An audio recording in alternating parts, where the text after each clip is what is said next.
Oh, I'm going to pause that. Phone will be on mute, so please feel free to submit questions by utilizing the chat function. I also want to remind you that today's presentation is being recorded. Jack Sears will provide today's invocation.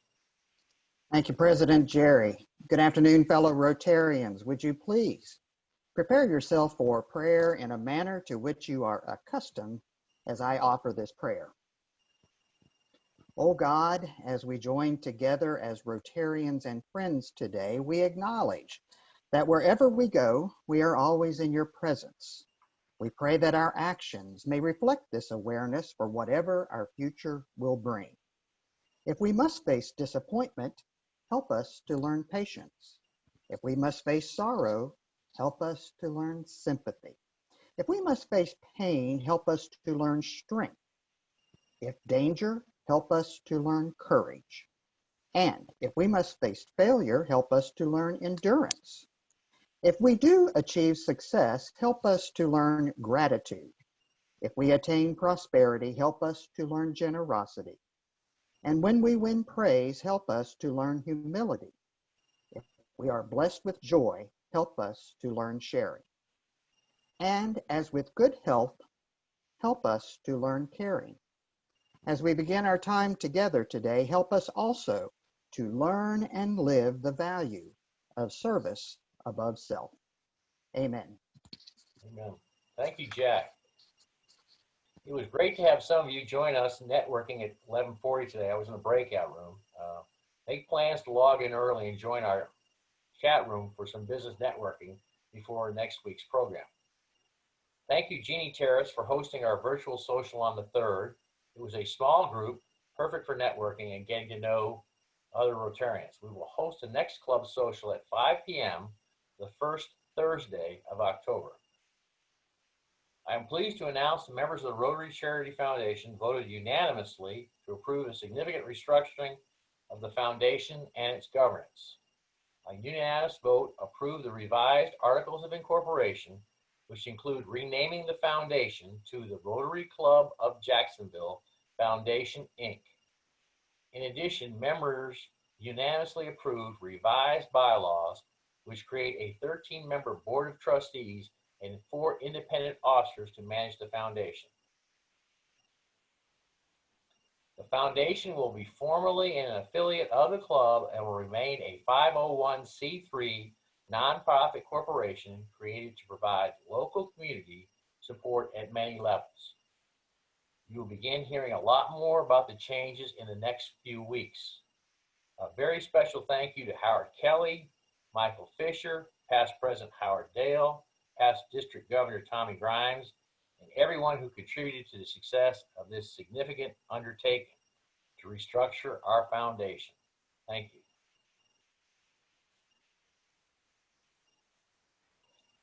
Rotarian Howard Wanamaker served as commanding officer of Naval Air Station Jacksonville from 2013 to 2016, after serving more than 26 years in the United States military.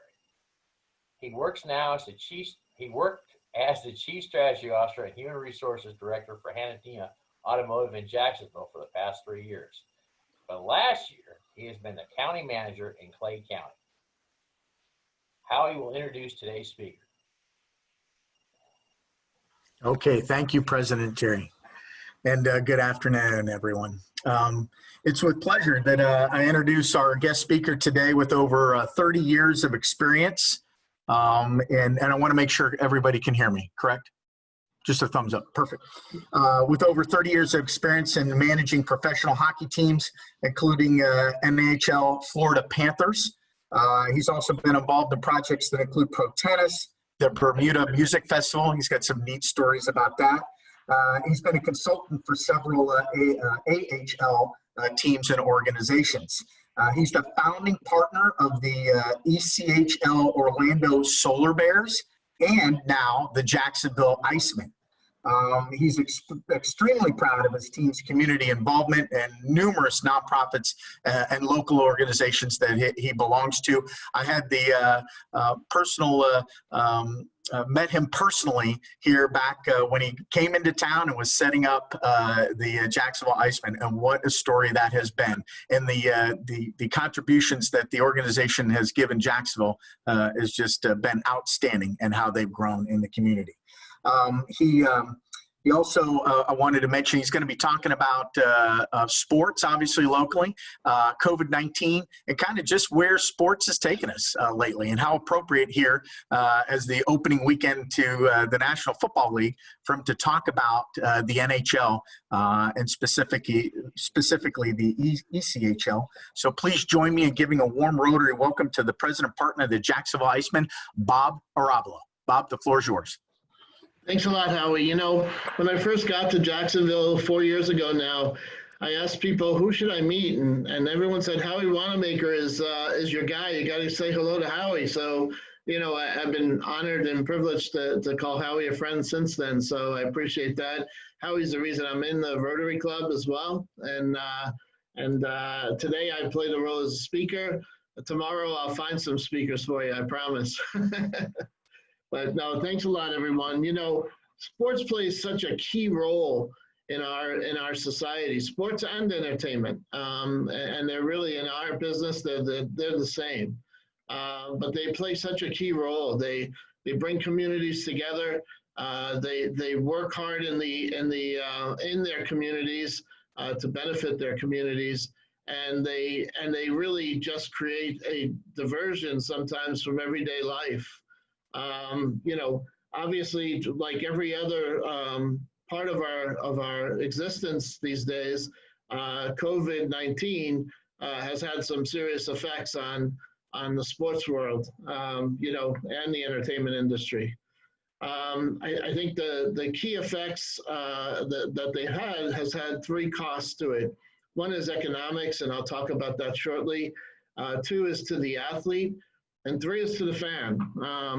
You know, ESPN will say that, has said that there's over $100 billion a year generated by the professional sports and major college sports here in the United States. About 24 billion of that this year in 2020 will not be realized because of the fact of the COVID restrictions.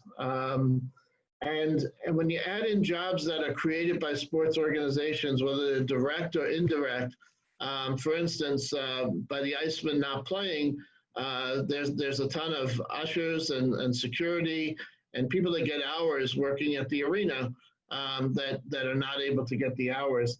That they estimate that 3 million jobs have been affected in 524 different occupations. So, you know, the cancellations, or as we say in the hockey world, the hits, have come from the 2020 Summer Olympics. You know, and when we talk about sports being canceled or postponed or not played in front of fans, there's really three groups that are affected. One is the economy. Two is the athlete themselves. Remember, if you're a professional athlete, your life expectancy as an athlete, not as a person, but as an athlete, is very short. You know, so losing a year, for instance, the participants in the 2020 Summer Olympics that are now in 2021, that will exempt a lot of athletes who are in their, you know, early 30s, who are now considered too old to be competitive in their sport. So a lot of those athletes from around the world will not be able to participate in what might have been their first or even their last Olympic Games. And the same thing with the other sports as well: NFL, NBA, NHL, Major League Baseball. You know, athletes again have normally anywhere from a 6 to 10 year life expectancy as an athlete, and this year has blown one of those years away from them. You know, but the 2020 Olympics was a big one from an international standpoint that's been postponed to 2021. And not sure what's happening to the 2021 Winter Olympics yet either. So The NCAA football you saw this weekend, either limited attendance or not playing at all. And we all know how important college football is, especially here in the South. The NBA and NHL playoffs are being played right now in what's called bubbles. And both leagues are doing a great job at it and providing some great entertainment, some hard play. I know I've obviously watched the NHL playoffs since the beginning. But there's no fans at the games. The NFL started yesterday here. Great start for the Jags. Go Jags.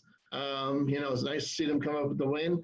But they either have no spectators or a very reduced capacity.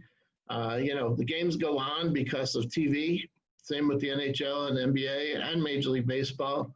TV supports right now about $24 million for every game you see comes in from the TV partners. So they do have a source of revenue there that they don't necessarily need, although, from a financial standpoint, the fans to carry on games.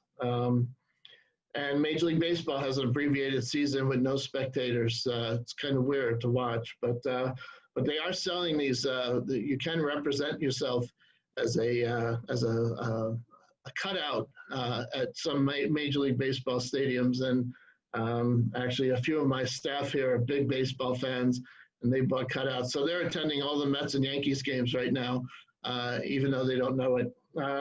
So in any event, on the local level, there's teams like us, the Jumbo Shrimp, that are very fan-based. All of our revenue is derived from ticket sales and sponsorship sales. The Jumbo Shrimp, the same thing. So we lost 7 games last year. We had to cancel our season. Bob thought it would be a great idea to backload our schedule last year so that we didn't have a lot of home games during the football season, because we all know football takes over Jacksonville. But that gave us 7 games in the last 2 weeks of the season. And what seemed like a good idea at the start of the season turned out to be not such a great idea, because we had to cancel those 7 games in the last 2.5 weeks of the season. And that cost us almost $700,000 in total revenue, if not even more. And then the Jumbo Shrimp, obviously they have not been able to play their season. They have a little more control over their venue than we do. So they're able to substitute some family movie nights and things like that. But that certainly is no substitute for the money they're losing by not playing as well. So, look ahead. We're all excited. The virus is not going to last forever. We're going to get back to our normal lives. Normal might be a little different at first, but like in the case of the Icemen, we are scheduled to start our season on December 4th instead of October, to give it a couple extra months.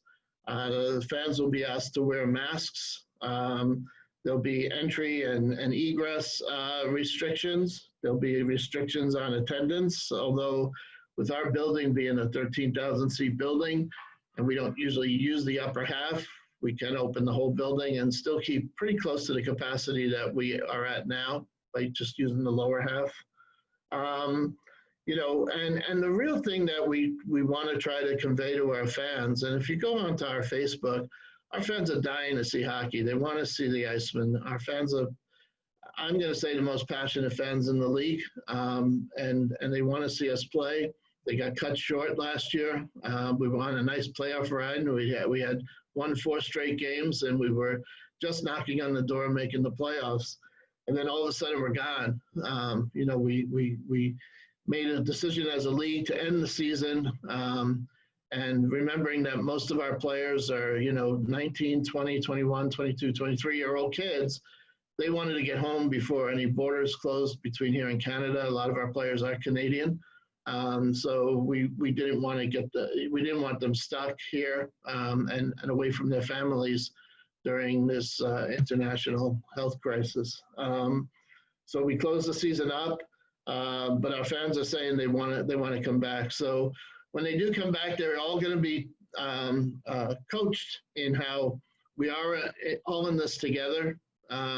we need you to adhere to arena policies. We need you to adhere to social distancing, to masks, because if there is an outbreak, it all ends again. So, and I know some of the baseball leagues that have gone on this year, the independent baseball leagues, have gotten great responses from their fans. I know there's a team in Savannah, there's a team in Macon, that the fans are actually getting on each other if they see someone without a mask, and because they don't want to lose the ability to come to games and enjoy life the way they remember it.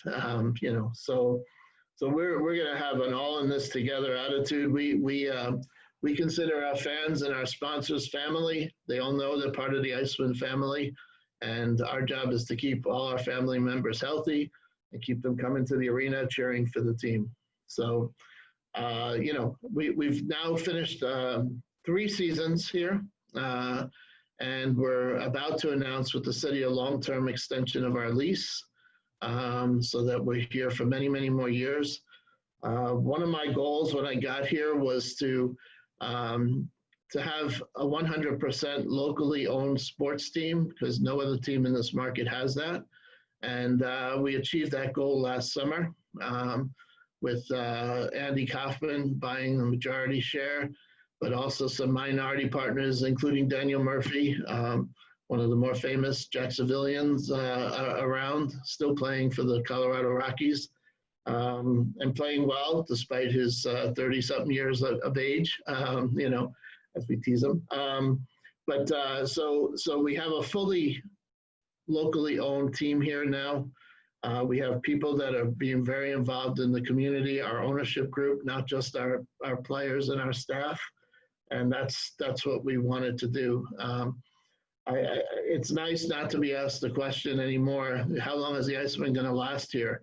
Because I think we've proven the fact that we're here to stay. Right now, we're averaging just about 6,000 fans a game. We're the highest average team in the market compared to just obviously the Jags are number 1. We're number 2. We've created quite an Iceman nation, a family nation. It's almost like a cult following, which is awesome. It's so much fun at the games, unless you're the other team. We were awarded for our efforts. We were awarded the ECHL All-Star Game, which very rarely goes to a team that's only finished their 3rd season. But because of the support here in Jacksonville, they awarded that for January 2020. We just recently announced that that's been moved to 2021. So we will have a ECHL All-Star Weekend, and what that means is that the entire professional hockey world will be focused on Jacksonville for 3 days. The Stanley Cup will be in town. The Kelly Cup will be in town, which is our championship. We'll have a fan fest. We'll have a Hall of Fame luncheon. And the game will be televised live on the NHL network throughout the United States and most of Canada as well. So really we'll focus on, and we're doing it a little differently than most All-Star games. Most All-Star games, it's East versus West or North versus South or whatever. What we're doing is it's going to be Jacksonville versus the league. So it sounds like a great idea right now. So every All-Star, every Jacksonville Iceman player will be an All-Star next year. And it'll be a great experience for those kids too, to play in such an event, and be able to showcase themselves again back home to their families in Canada. We have created our big push for this year is going to be driving up our season tickets. We are in the top 5 in the league in season tickets, but we do a lot with groups. We do a lot with individual games, a lot of families at our games, school days, military appreciation nights, things like that. We do want to drive up our season ticket sales a little bit. We could do a lot more with that. We've created a season ticket package, $2,500 a season for 2 seasons. It's called our All-Star Business Package. So we will be putting that up on the website shortly. We're going to do a major campaign Chamber is going to help us with it as well, but we really want to get more companies involved with us. We've got some great corporate partners. We want more, and we think for the price point that we have, knowing that everybody's gotten hurt by COVID a little bit, but we're all going to get back to normal. And with our price point, we could offer some great nights out for employees and families and prospects and clients and everything else for, a fraction of usual costs. So, so that's where we're at right now. It's been exciting 3 years so far, 3 seasons. Can't wait. December 4th right now is the opener. We haven't announced the schedule yet because we're going to have a meeting on September 30th to make sure that all the teams can hit that December 4th date. We're good, but there's 13 states and two countries in our league, so we have to worry about what they're doing. So we'll hopefully right after September 30th we can confirm the December 4th. I know the latest survey that went out to all the teams was 3/4 of the teams said they could do December 4th, so that's good. We don't want to hold the season up too long. And then what we're going to do is extend the other end of the season, so we'll play into April and May as well. So we could have hockey in July here if we go all the way to the Cup, and then I don't know too many people who will complain about that. It certainly, as the weather gets warmer, we're the place to come. I mean, the only people who sweat at our games are the players. And sometimes me when I'm running around the arena as well. But and the last project that we're working on now, we're extending our lease, as I mentioned, with the city, and we also are working on developing a 2-sheet ice rink here somewhere in town. We've got several conversations going on. The idea is that we want our team to be able to practice in a first-class facility, but more importantly, we want to ingrain this sport. We know lots of kids are coming to our games. Lots of kids are trying to play the game, and they don't really have any place to go. Jack's Ice is pretty much at capacity now. So we really want to develop high school hockey. We want to develop kids hockey, pee-wee hockey, the whole works. So we are talking to several different developers about a 2-sheet ice rink here. There'll be the Icemen Igloo as well as an opportunity for us to grow the program from the kids up. So that's our pitch right now for Jacksonville. We love this city, and my wife and I have bought a condo here on the beach. So Jack, I wasn't too envious of your backdrop there because I saw that this morning, but not so much sun though this morning. This is where we've made our home, and we're very excited, and we just want to keep the Icemen growing here, as well as keep the team very active in the community. So we've raised over $400,000 for various nonprofit organizations in the 3 years that we've been here, us and our fans, and we want to keep that growing as well. So I'll take any questions now if anyone has. I don't know how this works, but Sherry, maybe you can.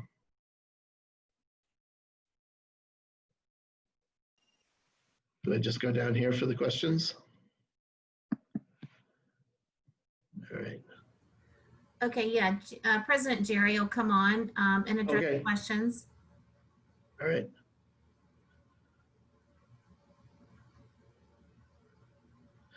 I see lots of comments here wishing us well, and I really do appreciate that.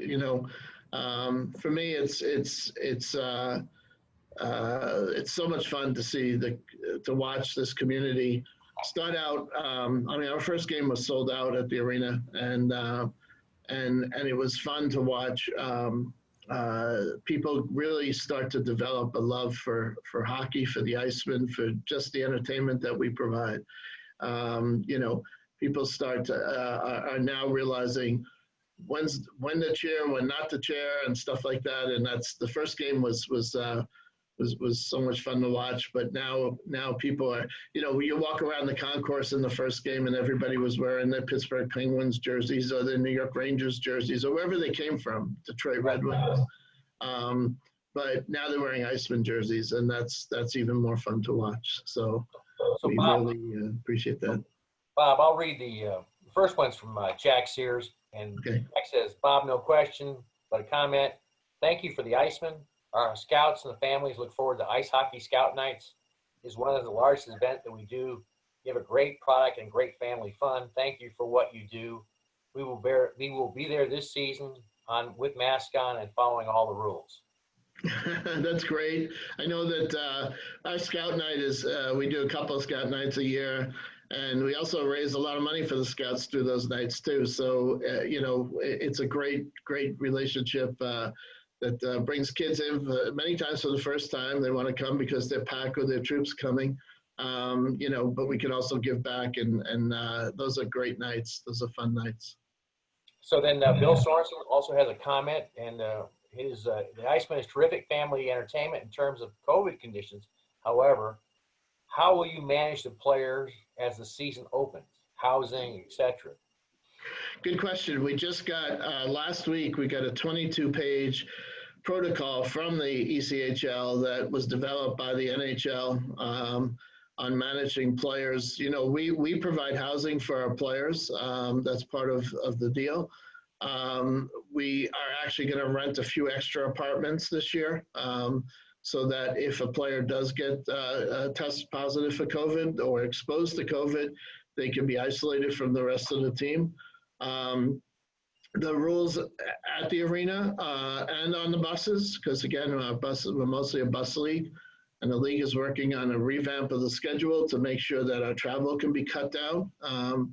But our rules are very clear as to what needs to be done: spraying the bus, spraying the rooms, and all the stuff that makes complete sense. We're calling it an artificial bubble that our players are going to be in, and the guys are going to be held to that. So it's going to be more hockey and apartment,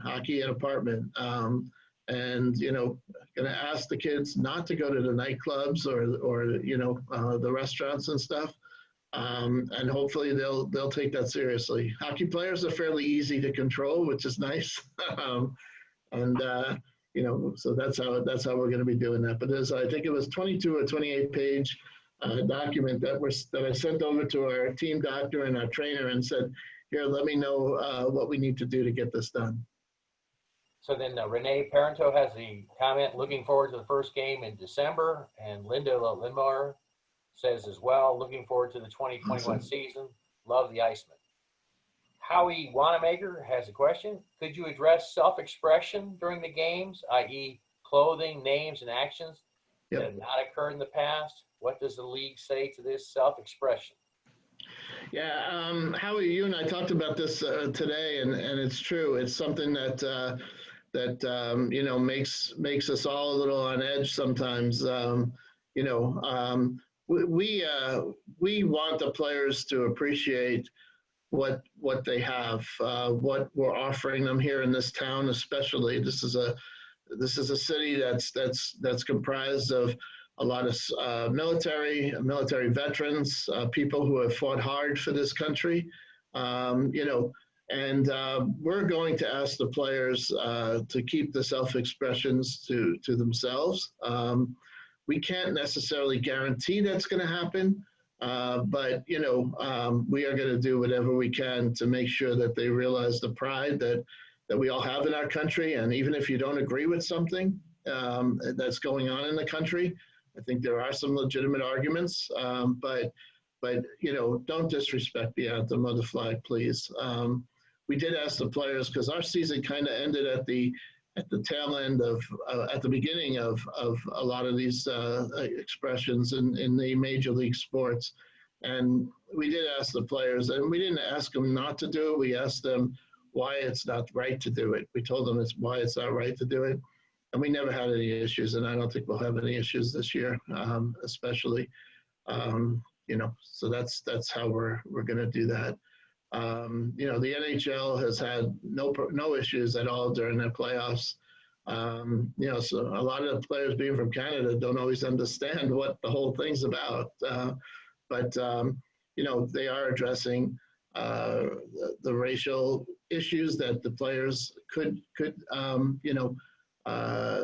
a problem with, but they're asking them to let's do it in a more positive way. So then Howard Dale would like to know, how many of your players or how many players are coming out of college hockey? And the second question, since it's Who's the enforcer?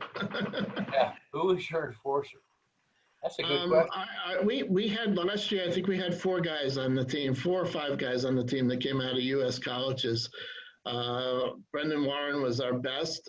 Brendan will be a National Hockey League player at some point, probably play here this coming season, and then off to the American League after that. Our enforcer, we actually have that position open now. Emerson Clark, who was our team captain last year, was an enforcer for us. The way our coach coaches, we were so fortunate to get him, Jason Christie. He's the winningest coach in ECHL history. He doesn't want to move up to the American League because he controls who plays for our team as opposed to the American League, where you get all your players from the National Hockey League affiliate. So he loves this league. He loves building teams. And he also when he played, he was, his nickname is Smurf. He's a little guy, but he was all over the ice and he was like a little mosquito. And those are the kinds of players he brings in here. So we're always going to be one of the more penalized teams in the league, but also one of the hardest teams to play against. And that's the way the first 3 years have gone, especially after year 1, the second and third year. So I think we'll have enforcers. That's not something to worry about. But in hockey, the enforcer's role has kind of diminished. Right. You have to be able to skate now too and play. So we're looking for those guys that can do both. I still remember Bobby Orr scoring that goal. That was my first real exposure to ice hockey, watching the Bruins years ago. Bobby Orr revolutionized the game. I mean, before him, defensemen never scored. Right. Their goal was to keep pucks out of the net, and Bobby Orr just completely revolutionized the game. So, he was fun to watch. Can you expand on military? This is from Sid Jones. Can you expand on Military Appreciation Night? Yeah, we do several things all year. One is we work closely throughout the season with VetTix and the USO. And we donate tickets that they resell at a real low cost on the basis. And then we also do a military appreciation night each year where we honor various branches of the military, servicemen, things like that. We actually do that every game, but military appreciation night, we donate tickets as well as our sponsors donate tickets. I know the last one we did, we had over 12,000 people at the game. And it's just one whole night to celebrate the efforts and the sacrifices that the military and the veterans make. So we want to make sure that they get in at no charge for them and their families.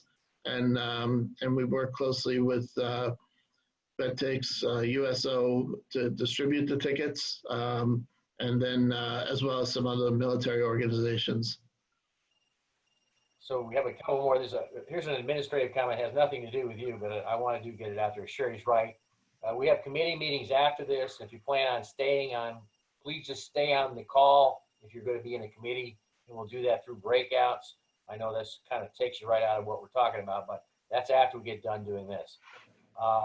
Morris has got a comment. Morris Applewhite, and obviously, he wishes that you would realize that self-expression in sports is not about disrespecting the flag at all.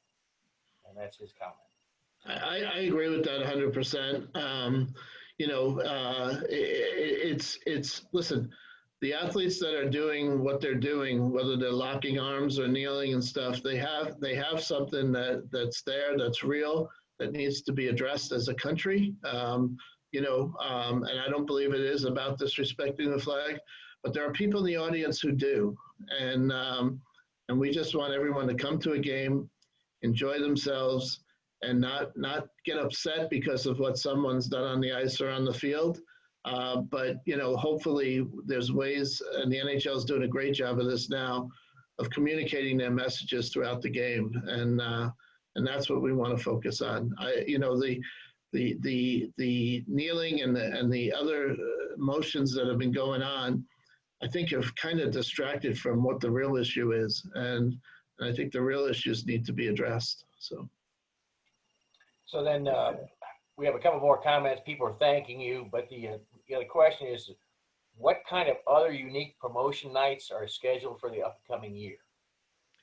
I don't know yet, only because we don't know when the year is going to start. Although December 4th seems to be locked in now, but you know, we do our annual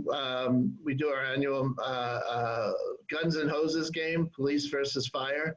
And whoever asked the question about the enforcer, if you want to see some good fights, there's a lot of those in there, and there's a lot of talent there too. So that actually right now is scheduled for December 5th. You know, and we raise money for various organizations tied to law enforcement as well as the fire department. We are going to do an essential services night where we honor all the people who worked right through the quarantine period. You know, so we'll do that night as well.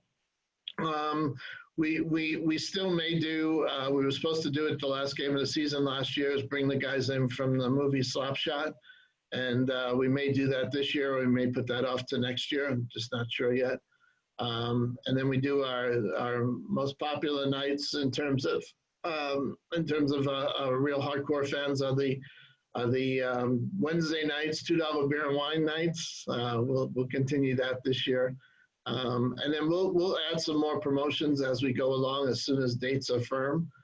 It's hard to schedule promotions until you know when your dates are firm. And usually we're well ahead of that, but this year being a different year, you know, we'll have to play catch up a little bit. Bob, I've been to a number of games. You put on a great product. Other people want to say to you that you put on a good product. Thank you very much for speaking to us today. Well, I appreciate it, Jerry. I know you talked to me about doing a Rotary Club night at one of our games, and as soon as I get firm dates, I'll be back in touch with you. I'd love to have you all come out and see what this is about if you haven't seen it, and if you have, you know, it's time to get back into it. So we're so excited. I can't wait for the season to start. You know, our coach has been signing some really good players for us this summer, and we're ready to go. Thank you again. Thanks a lot. And then what you can read in the comments I'll put up the side is that we're having people come together in networking opportunity before the meeting and after the meeting. And if you just come in early, you can go into a breakout room. A number of us did that today. It's an opportunity for you all to meet committees. And if you'll have any questions about that, please contact me or Sherry. Thank you again, Bob. Thank you. Thank you, everybody. And I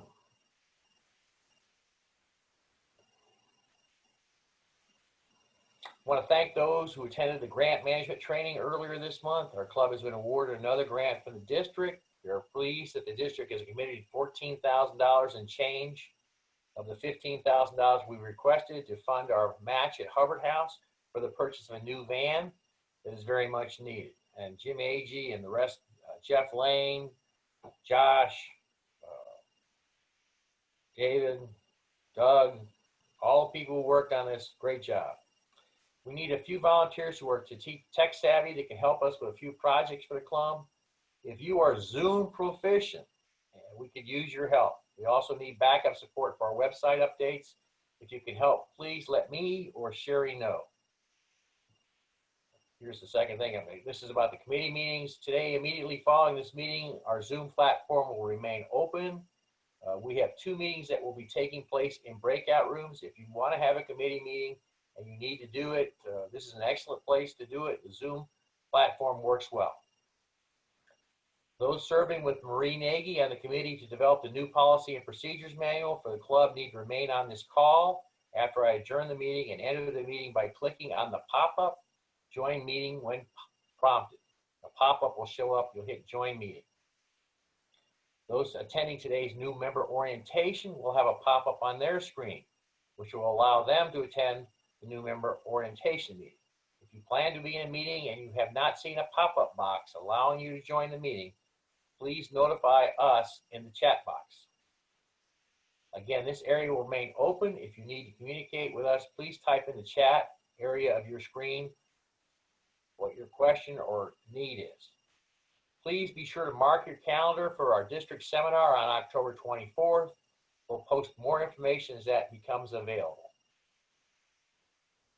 Thank you all for being with us today. We encourage you to stay engaged.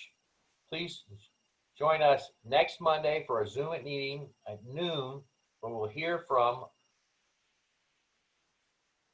Dr. Zachary Faison, our fellow Rotarian, President and Chief Executive Officer at Edward Waters College, who will update us on the college becoming a university.